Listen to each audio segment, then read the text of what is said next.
شفقت صاحب نے بہت ساری چیزیں اس میں کلیئر کر دیں، اور اس میں ایک چیز شروع میں واضح میں کر دوں کہ جرم جو ہے وہ کبھی نہیں مرتا، کرائم نیور ڈائز۔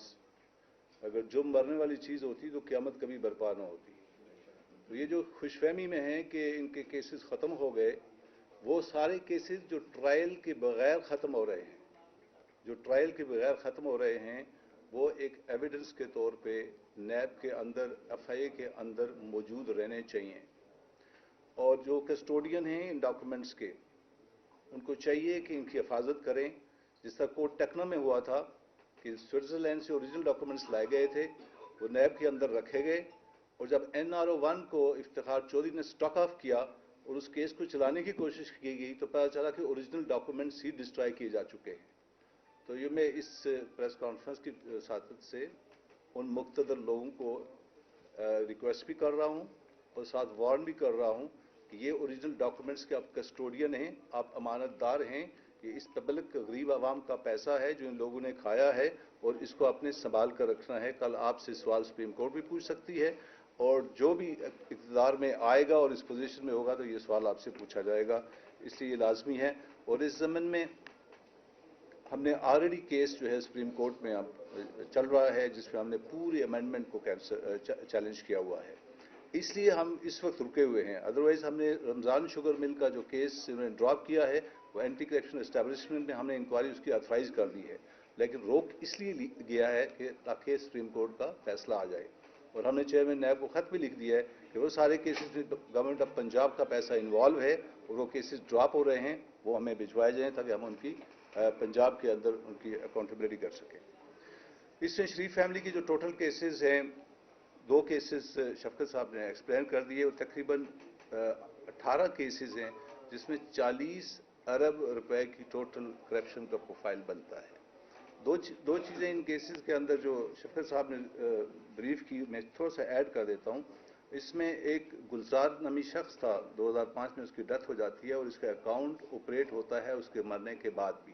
اس کے اندر ایک شخص ہے اورنگزیب، یہ جو آپ شفقت صاحب نے بات کی تھی کہ رشوت کا پیسہ، اس کا کلیئر کٹ 50 لاکھ کا چیک ہے اس کے اندر آیا ہوا ہے، 50 لاکھ کا چیک ہے۔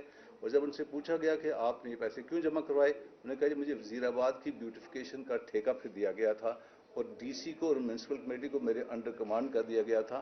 تو کسی معذب ملک میں اگر جوڈیشل سسٹم افیکٹو ہو تو کسی پبلک آفس ہولڈر کو پنش کرنے کے لیے یہی ایک ایویڈنس کافی ہے، چھوڑ دیں 16 ارب کو۔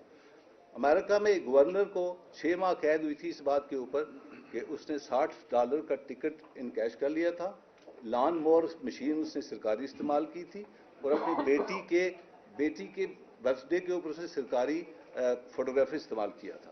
تو اگر پبلک آفس ہولڈر کی یہی ایک مثال کافی ہے۔ اور یہ وہ پرسار کیس ہے جو 2 سگے بھائیوں مزمل رضا اور غلام شبیر کو کھا گیا، یاد رہے، جنہوں نے ان کو سسلین مافیا لکھا تھا، یہ وہی کیس ہے۔ اسی کے اندر ڈاکٹر رضوان کی ڈیتھ بھی ہوتی ہے، گلزار بھی کی ڈیتھ بھی اسی کے اندر ہوتی ہے، اور سب کو پتہ ہے کہ وہ چپراسی جو تھا وہ پرسرار حالت میں دبئی کے اندر مقصود جو ہے اس کی ڈیتھ ہو گئی تھی۔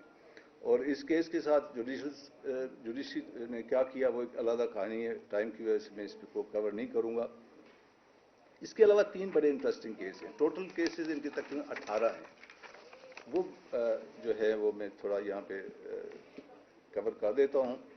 رمضان شوگر مل کا کیس بڑا انٹرسٹنگ کیس ہے، 23 کروڑ روپیہ والد صاحب نے سینکشن کیا ایز اے چیف منسٹر، اور بیٹے حمزہ کی مل کا انہیں نالا کھدوایا مل کے اندر سے، 23 کروڑ روپیہ حکومت پنجاب کا لگایا گیا اس کے اوپر۔ ان کا دوسرا کیس پنڈی میٹرو پروجیکٹ کا ہے۔ بہت سارے کیسز میں سے 3 آپ کو ایکسپلین کر دیتا ہوں، جس میں شہباز شریف نے ڈائریکٹر RDA کو حکم دیا کہ جناب والا آپ یہ ٹھیکہ جو ہے یہ کمال مصطفیٰ کو دے دیں۔ کمال مصطفیٰ کو 4.5 کروڑ کا ٹھیکہ دیا گیا، یاد رہی احسن اقبال کے سگے بھائی ہیں، اور انہوں نے اپنی ذاتی نرسریوں سے 100 روپے کا پودا کے 1000 کا لگا کے چند لاکھ خرچ کر کے وہ 4.5 کروڑ روپیہ جیب میں ڈال دیا۔ یہ مس یوز آف اتھارٹی کا ایک بڑا کلاسیکل کیس ہے ان کا۔ یہ یاد رہے احسن اقبال، پروفیسر احسن اقبال کے بھائی ہیں۔ جی بالکل۔ تیسرا کیس جو بڑا انٹرسٹنگ ہے وہ انکوائری سٹیج میں، یہ دونوں کیسز انکوائری میں ہیں، یہ جو میٹرو والا ہے اور یہ جو تیسرا میں بیان کرنے لگا ہوں۔ پرائم منسٹر کے 2 جیٹ ہوتے ہیں، آپ نے دیکھا ہوگا کہ اس میں اسحاق ڈار بھی آیا اور اس کے بیٹے بھی آئے، اور یہ ہم نے آلریڈی نیب کے اندر کمپلین ڈال دی ہے کہ یہ مس یوز آف اتھارٹی ہے، گورنمنٹ کے ایسٹس کو آپ اس طرح استعمال نہیں کر سکتے۔ یہ 2 جیٹ جو ہیں 2014 سے لے کے 2018 تک بھائی جان نے، چھوٹے بھائی جان نے بڑے بھائی جان کے پرائم منسٹر تھے، استعمال کیے اس دوران، اور انہوں نے 515 اندرونی اور 39 بیرونی دورے کیے، نجی دورے کیے، اور اس پہ ٹوٹل جو حکومت پاکستان کا خرچہ آیا ان جیٹس کے اوپر وہ 40 کروڑ روپیہ ہے۔ کتنا؟ 40 کروڑ روپیہ۔ اور یہ ایکسل میں یہ دونوں جیٹس جو ہوتے ہیں یہ پرائم منسٹر کے سرکاری کاموں کے لیے استعمال ہوتے ہیں۔ یہ 3 کیسز جو ہے یہ میں آپ کو ایکسپلین کرنا چاہتا تھا۔ اس کے علاوہ لسٹ بہت لمبی ہے، 18 کے 18 کیسز جو ہے وہ میں ایکسپلین یہاں نہیں کرنا چاہوں گا۔ اصلی بات، جو دوسری بات جس پہ میں آنا چاہتا ہوں، آپ نے سنا ہوگا کہ 2-3 دن سے ایک بیانیہ چل رہا ہے کہ ہمیں تو انٹرنیشنلی صادق اور امین ہو گئے، ایسی ہے نا؟ تو اس حقیقت کو میں آپ کے سامنے بیان کر دیتا ہوں کہ یہ جو این سی اے نے کہہ رہے جی بھائی این سی اے نے چٹ دے دی ہے، کھنگالا ہے 2019 سے لے کے 2022 تک کچھ نہیں ملا اور بالکل منی لانڈرنگ کے ساتھ اس میں کلیئر ہو گیا۔ یہ فوکس کر لیں اپنے کیمرے ان کے اوپر، یہ وہ 4 اکاؤنٹس ہیں، اگر آپ اس پہ فوکس کر لیجئے، میں یہ اپلوڈ بھی کر دوں گا تاکہ آپ ان کو اپنے چینل پہ دکھا سکیں۔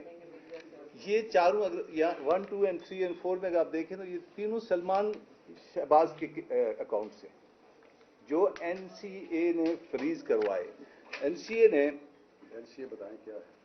یہ نیشنل کرائم ایجنسی ہے یو کے کی، انہوں نے ویسٹ منسٹر مجسٹریٹ کی کورٹ میں یہ اپلیکیشن دی کہ ان 4 اکاؤنٹس کو فریز کر دیا جائے۔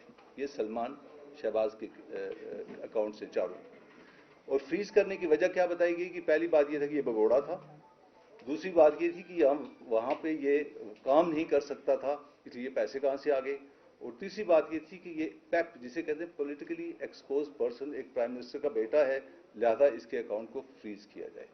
جب اس کے اکاؤنٹ کو فریز کیا گیا تو انہوں نے وہاں پہ جسٹیفیکیشن دی۔ جسٹیفیکیشن جو دی وہ میں آپ کو بتا دیتا ہوں کہ جسٹیفیکیشن کیا دی انہوں نے اپنے ان پیسوں کو جسٹیفائی کرنے کے لیے۔ پہلی جسٹیفیکیشن نے یہ دی، اور یاد رہے کہ اس بار ٹیئر 1 کا ویزا تھا، انٹرپرینور ٹیئر 1 ویزا اس کو کہتے ہیں، یہ اس کے پاس تھا اور اب بھی ہے 2026 تک کا سلمان کے پاس۔